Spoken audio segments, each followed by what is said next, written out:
राज्यात पावसाचा जोर ओसरला। बहुतेक भागात पावसाची उघडीप। 5 ऑक्टोबरपर्यंत काही ठिकाणी हलक्या पावसाची शक्यता। सततच्या शटडाऊनमुळे मीरा भाईंदरमध्ये पाणी सलग दुसऱ्या आठवड्यात देखील शटडाऊनमुळे पाणी पुरवठा विस्कळीत। जीएसटी बाबत करदात्यांना मोठा दिलासा। जुन्या जीएसटी थकबाकीवरील करदात्यांना व्याज आणि दंड माफ। राज्यातील बाजार समितीमध्ये 4920 क्विंटल टोमॅटोची आवक। टोमॅटोला कमीत कमी 2100 रुपयांपासून 2800 रुपयांपर्यंत दर। राज्यातील निवडक बाजार समितीत 32000 क्विंटल कांद्याची आवक। 2 दिवसात कांद्याचे दर घसरले। कमीत कमी 2300 ते 4000 रुपयांपर्यंत कांद्याला दर।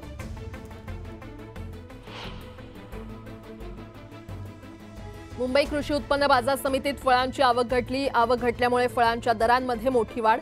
सणाच्या काळात दरांमध्ये आणखी वाढ होण्याची शक्यता।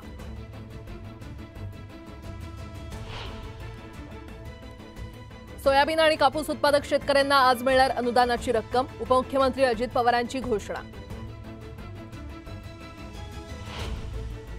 बाजार समित्यांमध्ये सोयाबीनची आवक वाढली। सोयाबीनला 4000वर भाव, तर सिल्लोडच्या बाजारात सर्वाधिक 45 क्विंटलची आवक झाल्यानं दिलासा।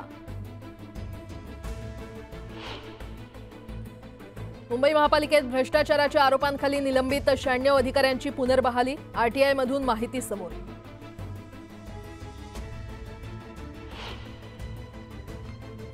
आणि विभाग स्तरावरील कामांवर देखरेख ठेवण्यासाठी घेतलेल्या मोबाईल ॲपला अभियंत्यांचा विरोध।